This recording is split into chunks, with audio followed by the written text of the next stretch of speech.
नमस्कार, आप सबका बहुत स्वागत है। आप देख रहे हैं कहानी कुर्सी की। मैं हूं सौरभ शर्मा आपके साथ। और आज यूं तो बहुत सारी और खबरें भी थीं, लेकिन आज संसद में राहुल गांधी का 136 दिनों के बाद आना हुआ और वो संसद के अंदर बैठे थे। उनके स्वागत में उनके पार्टी के सांसदों ने नारेबाजी भी की, लेकिन उनकी मौजूदगी में आज बीजेपी के सांसद निशिकांत दुबे ने एक ऐसा आरोप लगाया जिससे देश की सियासत के अंदर एक जबरदस्त गर्मी आ गई है। दरअसल अमेरिकी अखबार न्यूयॉर्क टाइम्स ने एक खबर छापी और उस खबर में यह कहा गया कि भारत में कुछ मीडिया आउटलेट्स को चीनी पैसा पहुंचाया गया। इसके बीच में एक अमेरिकी कंपनी भी है और न्यूयॉर्क टाइम्स की इन्वेस्टिगेशन में दरअसल आज से 2 साल पहले भारत में इन्फोर्समेंट डायरेक्टरेट की गई एक कार्रवाई का हवाला दिया गया है। बल्कि उसी कार्रवाई के आधार पर वो पूरी जांच उस अखबार ने की और उस जांच में पाया कि चीन से संबंधित कुछ कंपनियां जो कि अमेरिका में बेस्ड हैं, वो अलग अलग देशों में और भारत में भी चीन का प्रोपेगेंडा फैलाने के लिए पैसा लगाती हैं। ये साउथ अफ्रीका में भी काम करती है, ये अमेरिका में कई स्वयंसेवी संगठनों के जरिए काम करती है और भारत में एक मीडिया एजेंसी न्यूज क्लिक में उसने पैसा लगाया और उसके जरिए चीन के प्रोपेगेंडा के प्रति सहानुभूति पैदा करने की कोशिश की। ये आरोप आज निशिकांत दुबे ने पार्लियामेंट में उस वक्त लगाया जब राहुल गांधी वहां बैठे हुए थे और इसी बहाने उन्होंने कांग्रेस पार्टी और चीन की कम्युनिस्ट पार्टी के बीच हुए समझौते करार का भी जिक्र किया और कहा इस पूरे मामले की अब और तेजी के साथ जांच होनी चाहिए। और आरोप यह है कि भारत में न्यूज क्लिक मीडिया एजेंसी को लगभग 30 करोड़ रुपए से ज्यादा दिए गए और वो पैसा इस्तेमाल हुआ तनख्वाहें देने के लिए, अलग अलग वीडियोस बनाने के लिए यूट्यूब के ऊपर और उसके जरिए चीन के प्रति चीन का प्रोपेगेंडा जो है वो यहां पर पोषित किया जाता था। ये उसका सीधा सीधा इल्जाम है। पूरा मनी ट्रेल जो है उसके अंदर जो है वो दिया गया है। अब वो पैसा कहां से आया, पीछे चीन से कैसे जुड़ा हुआ है, ये सब जांच का विषय है। इस वक्त हमारे साथ किस्सा कुर्सी के मेहमान मौजूद हैं। प्रदीप सिंह जी, मैं स्वागत करना चाहूंगा। बहुत स्वागत है प्रदीप जी आपका। हर्षवर्धन त्रिपाठी जी हमारे साथ हैं रोज की तरह।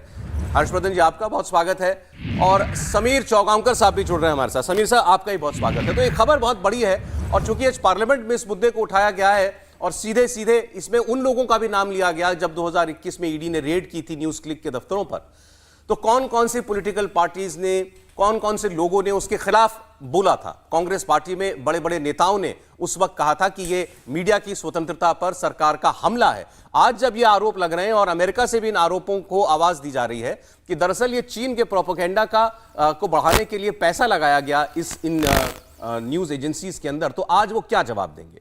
पार्लियामेंट में आज निशिकांत दुबे ने पहले क्या कहा वो आपको सुनाते हैं, फिर उसके बाद ये पूरा मामला आपको तफसील से बताएंगे। ये राहुल गांधी की नफरत के दुकान पर जो है चाइनीज सामान है। आज बड़ा एक सीरियस मामला में उठाना चाहता हूं अध्यक्ष जी। कारण यह है कि न्यूयॉर्क टाइम्स में इन लोगों को जो है केवल विदेशी ताकतों के साथ रहकर उन्हीं के न्यूज़पेपर में, उन्हीं के देश में उनके क्या हो रहा है उसी को यह मानते हैं। न्यूयॉर्क टाइम्स में एक बड़ा अच्छा न्यूज छपा है सर कि 38 करोड़ रुपया जो है न्यूज क्लिक जैसी संस्था को मिला है। और न्यूज क्लिक संस्था को जो न्यूयॉर्क टाइम्स ने लिखा है वो लिखा यह है कि भारत में ईडी ने जो रेड किया है, आइस के बारे में ये लगातार बोलते हैं सर, ईडी की रेड में जो खुलासा हुआ है उसका पूरा खुलासा किया है।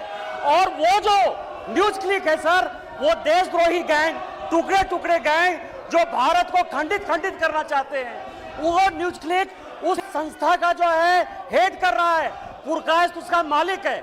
उसके सारे पैसे में कहां से मिले, कैसे नक्सलाइट को दिए गए, कैसे माओवादियों को दिए गए, कैसे शर्मा को, रोहिणी सिंह को या मान लीजिए स्वाति चतुर्वेदी जैसे लोगों को केवल भारत के खिलाफ एक माहौल बनाने के लिए चाइनीज पैसा दे रहे हैं।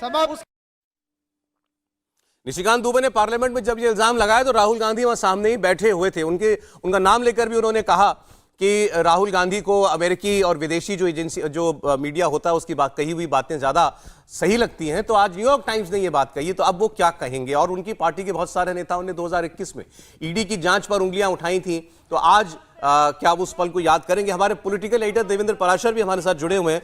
देवेंद्र, अभी आप बता रहे थे कि थोड़ी देर में बीजेपी की तरफ से इस पर एक प्रेस कॉन्फ्रेंस भी होगी, 2 मंत्री उसमें शामिल होंगे। एक बार जरा सरल तरीके से व्यूअर्स के लिए अगर आप ये पूरा मामला बता सकें, आज पार्लियामेंट में अचानक ये मुद्दा क्यों उठा है।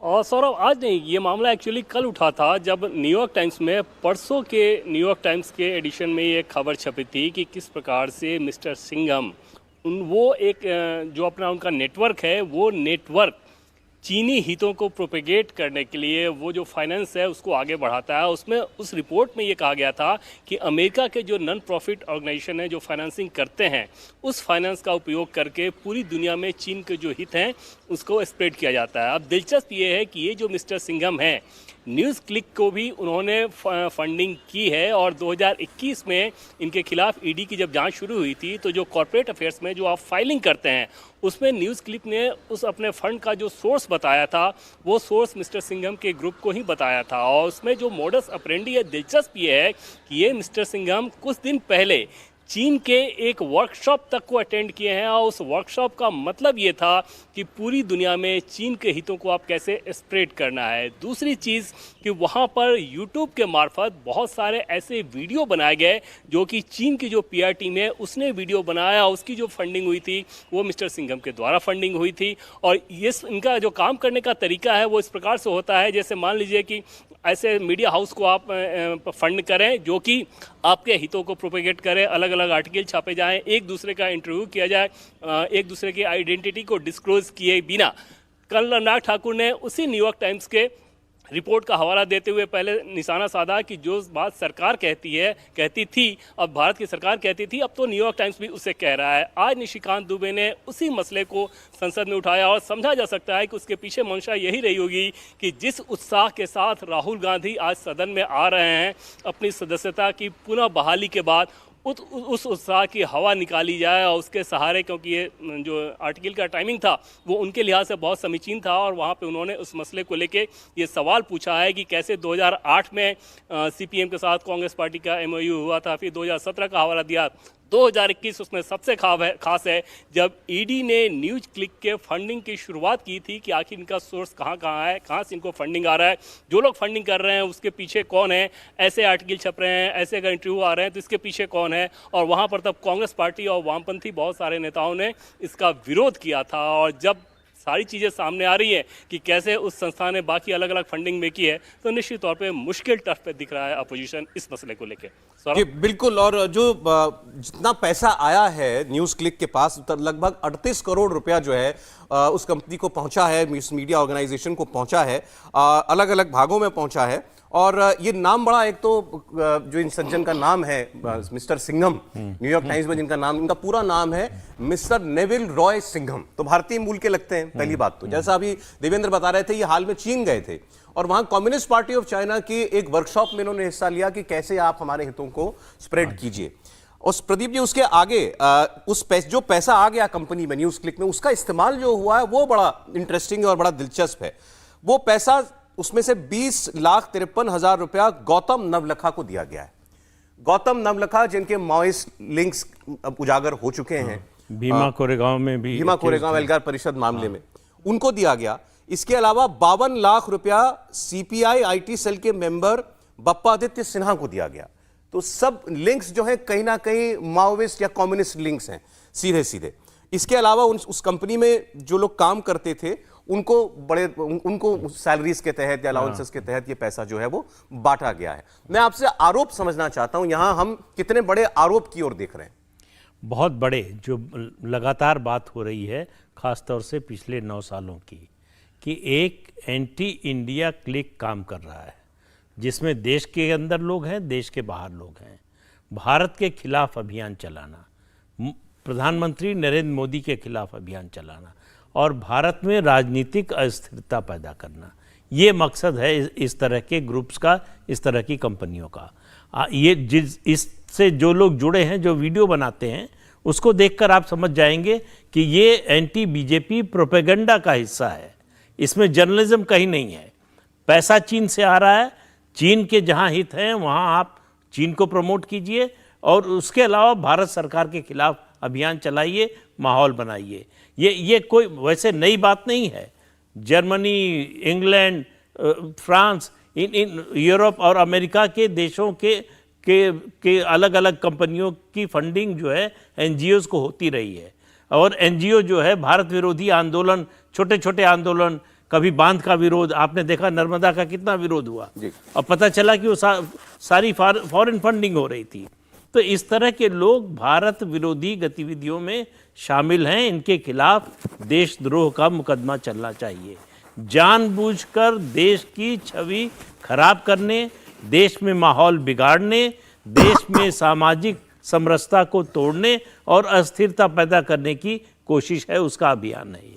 अच्छा, ये बीजेपी अब जो है याद दिला रही है कि उस वक्त 2021 में जब ये रेड हुई थी न्यूज़ क्लिक के दफ्तर पर, उस वक्त खासकर कांग्रेस पार्टी के और विपक्ष के बहुत सारे नेताओं ने आवाज उठाई थी और कहा था कि ये सरकार के खिलाफ जो बोलता है आप उसका दमन करते हैं, अब मीडिया को भी जो है दबाया जा रहा है। ये तो उनका आरोप बहुत पहले से है और एजेंसियां खासकर उन मीडिया आउटलेट्स के खिलाफ इस्तेमाल की जाती हैं जो क्रिटिकल हैं गवर्नमेंट की, जो सरकार के कामकाज की आलोचना करती हैं।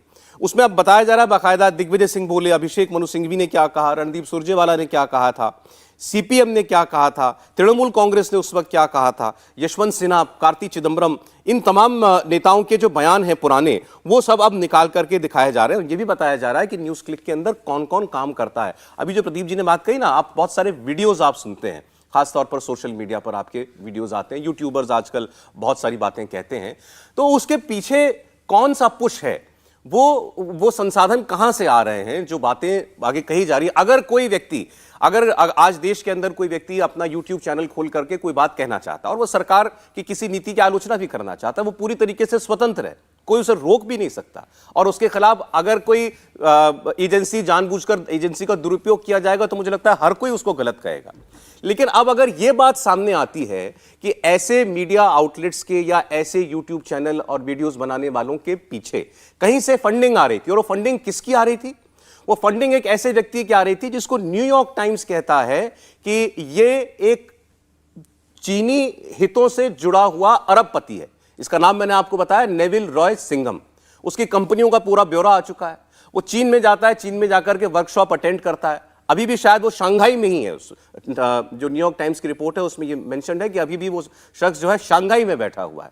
आपको ताज्जुब होगा कि वो शख्स, ये एक व्यक्ति किस हद तक चीनी हितों के साथ जुड़ा हो सकता है हर्षवर्धन जी, कि न्यूयॉर्क टाइम्स की रिपोर्ट के मुताबिक इस व्यक्ति नेविल रॉय सिंघम के द्वारा और उसके एनजीओज के द्वारा चीन के अंदर जो उइगर मुसलमानों के साथ जो सलूक होता है, जो उनको जेलों में बंद किया गया है, वहाँ मस्जिदें तोड़ दी जाती हैं और न जाने कितने किस्म के मानवाधिकार के उल्लंघन होते हैं, उन तक को डिफेंड किया जाता है और ये बताया जाता है कैसे ये चीन के हित में है और दुनिया के हित में भी है।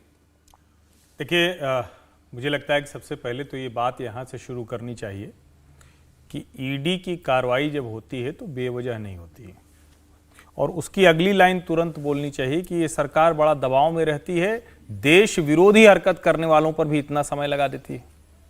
ईडी की कार्रवाई और मजबूती से होनी चाहिए थी, और अगर ये मजबूती से कार्रवाई होगी तो इसके तार कहां कहां तक जाएंगे, कौन कौन लोग फंसेंगे, इसकी शायद हम लोग अभी कल्पना नहीं कर रहे। अब ये कोई नई बात नहीं है, ये दुनिया भर की सरकारें, दुनिया भर की एजेंसियां ऐसा उपयोग करती हैं। अमेरिका के ऊपर आरोप लगता था, रशिया पर खूब आरोप लगा, अब चाइना करता है, उसकी भी जो स्थिति है यही कोशिश करता है। लेकिन चीन की इस कोशिश में बाकायदा भारत के जर्नलिस्ट शामिल हो जाएं, बाकायदा ऐसे लोग जो कुछ समय तक मुख्य धारा में मीडिया का चेहरा रहे हों, टीवी का चेहरा रहे हों, और वो खड़े होकर कहें कि नरेंद्र मोदी ने हमको नौकरी से निकलवा दिया और अब हम देखो यूट्यूब पर इंडिपेंडेंट जर्नलिज्म कर रहे हैं। तो आप इस तरीके को समझिए, और वहां पर देश की जनता को लोकतंत्र के नाम पर इस तरह की खबरें भेजना। और जब अभी ये खबर मैंने देखी तो उसके बाद मैंने अपना मेल फिर से चेक किया। 6 फरवरी 2017 को कोई स्टीव सज्जन है जिन्होंने मुझे मेल भेजी थी यूसी न्यूज की तरफ से, और सोची कि 70% रेवेन्यू शेयरिंग करता था यूसी न्यूज जब भारत में था, और उस वक्त भी जो पत्रकार उस वक्त टीवी से आउट हुए थे, ऐसे ढेर सारे लोगों ने खूब जमकर यूसी न्यूज पर पैसे कमाए लिखकर। बाद में गलवान के बाद वो सब बंद हो गया। लेकिन सवाल यहां यह जरूर खड़ा होता है कि क्या ऐसी संस्थाओं के साथ काम करते हुए जो पत्रकार है उनको यह पता नहीं होता? वो ये कहते हैं कि हम तो मोदी का विरोध कर रहे हैं, हम तो भारतीय जनता पार्टी का विरोध कर रहे हैं, और जब करोड़ों की रकम आ रही हो, क्योंकि आपने अभी बहुत अच्छी बात कही कि यूट्यूब पे किसको रोका गया, किसी को नहीं रोका गया, हम सब लोग करते, कोई नहीं रोकता है। लेकिन अगर आपको बहुत बड़े सेटअप में बहुत बड़ा प्रोपेगेंडा फैलाना हो, बहुत बड़े रिसोर्स के साथ किसी तैयारी में जाना हो, तो फिर तो पैसे चाहिए। और पैसे अगर आपको यहां से नहीं मिल रहे हैं तो आपको चीन से भी मिले, अमेरिका से भी मिले, कोई दिक्कत नहीं।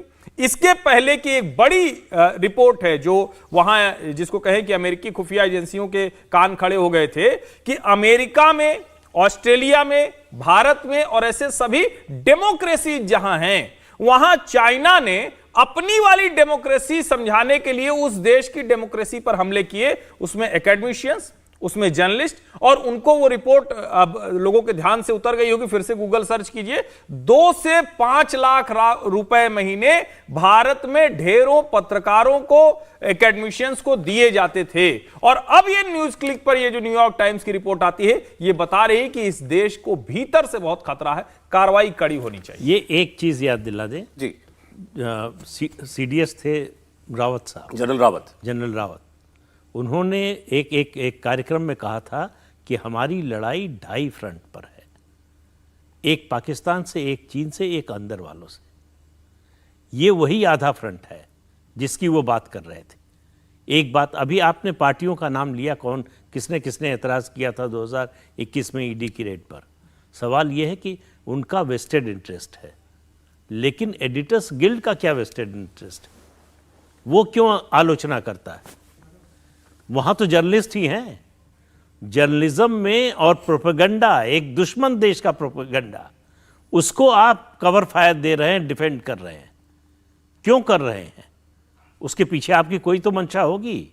आप इतने अनजान तो नहीं हो सकते कि जो सामने दिखाई दे रहा है। यही कहने वाला था, या तो आप अनजान हैं या तो आपको अनजान हो ही नहीं सकते। अगर आप अनजान हैं तो आप जर्नलिस्ट होने लायक नहीं। प्रदीप जी, एक चीज तो बड़ी साफ है आज के दौर में, आप तो इतने वरिष्ठ हैं, आज तो ये तय है ना कि सब लोगों ने अपने अपने जो विचारधारा के आधार पर अपना अपना तय कर लिया कि हम किस ओर खड़े हैं, इतना तो दिखाई देता है। और ये दुर्भाग्यपूर्ण है कि उसमें एडिटर्स गिल्ड जैसी ऑर्गेनाइजेशंस भी हैं, क्योंकि आपका काम नहीं है कि कोई आप एक तरफ ले, एक तरफ की बात करें। आपको तो जो सही है सही बोलना है, जो गलत है गलत बोलना है।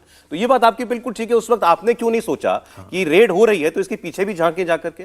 बस जानकारी तो लेते, पता तो करते, और पता होगा उनको।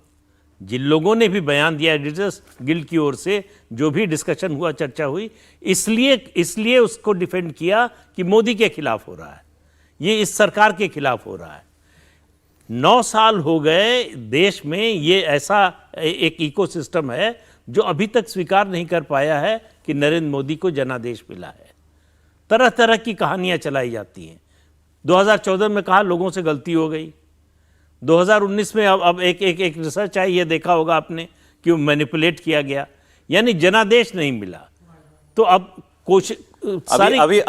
अभी किसी ने कहा कि देश का मिडिल क्लास बीजेपी का बड़ा समर्थक है और वही कम्युनल हो चुका है पूरी तरह। एक तरह से मिडिल क्लास को आप गाली दे रहे हैं, आप उसको कम्युनल बता रहे हैं, उसको घटिया बता रहे हैं, इसलिए कि वो बीजेपी को वोट देता है। जब तक वो कांग्रेस को वोट देता था तब तक देशभक्त था, सामाजिक समरसता और सांप्रदायिक समरसता में उसका विश्वास था। बीजेपी को वोट देते ही वो कम्युनल भी हो गया, वो देशद्रोही भी हो गया। तो ये एजेंडाधारी हैं, ये सब एजेंडाधारी जर्नलिस्ट हैं जो जर्नलिस्ट के वेश में जो है किसी एक पार्टी संगठन के लिए काम करते हैं। नहीं, लेकिन हाँ जी, मैं आपके पास समीर साहब आ रहा था। देखिए, चीन, जैसा अभी प्रदीप जी ने कहा या हर्षवर्धन जी ने कहा कि अगर कोई देश अपने देश की बातों को आगे बढ़ाने के लिए, भाई हमारे यहाँ इकोनॉमी बहुत बूम कर रही है, दुनिया भर को पता चलना चाहिए, या अगर हमारे किसी देश के ऊपर, जैसे चीन के ऊपर मानवाधिकार उल्लंघन के बहुत आरोप लगते हैं, तो वह कोशिश करेगा कि दुनिया भर के अंदर किसी भी जरिए से ये बातें फैलाए, इस किस्म की जानकारियां दे, ऐसे न्यूज आर्टिकल्स, ऐसे सेमिनार्स कराए, ऐसे वीडियोस बना करके कि ये हमारे खिलाफ दुष्प्रचार है। हमारे यहाँ ऐसा नहीं होता। ये हर देश करेगा अपनी देश की छवि को दुनिया के सामने बेहतर बताने के लिए। तो लेकिन इसमें चीन से ज्यादा दोष तो उन लोगों का है जो इसमें फंसे, शामिल हैं, जो इसमें शामिल हुए। नहीं, उससे ज्यादा जानते हुए।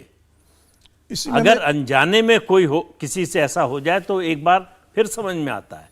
सब कुछ जानते हुए सिर्फ इसलिए आप शामिल हैं कि ये मोदी के खिलाफ है। देखो सौरभ जी, 2004 से लेकर 2014 का जो कालखंड था, 10 साल की जो यूपीए की सरकार थी, वह कम्युनिस्ट पार्टी के लिए बहुत सहूलियत वाली सरकार रही, क्योंकि उस समय सरकार में कई ऐसे तत्व थे, या गठबंधन की सरकार कई ऐसे दलों के सहयोग से चल रही थी जिनका काफ़ी इंटरेस्ट कम्युनिस्ट पार्टी के साथ जुड़ा हुआ था, और उसके कारण सरकार की तरफ से भी चीन को सपोर्ट मिल रहा था। लेकिन जब 2014 में प्रधानमंत्री नरेंद्र मोदी के नेशनलिस्ट दम पर पूरी सरकार बनी और पूर्ण बहुमत की सरकार बनी, जब किसी तरह के भी उन्हें सफरने की जरूरत नहीं पड़ी, तो मुझे ऐसा लग रहा है उसके बाद से कम्युनिस्ट पार्टी को लगा कि अब इंडिया के अंदर एक मीडिया का ऐसा वक्त तैयार करना पड़ेगा जो हमारे हितों को और हमारी बातों को वहाँ पर प्लांट कर सके। और उसी के बाद आप देखिए कि यूट्यूब की बहुत बाहर आई, उसके अंदर बाद कई न्यूज़ पोर्टल्स आए जिनके ऊपर फॉरेन इन्वेस्टमेंट आया। हालांकि उसके बाद जब राजनाथ सिंह जब गृह मंत्री थे पहले कार्यकाल में,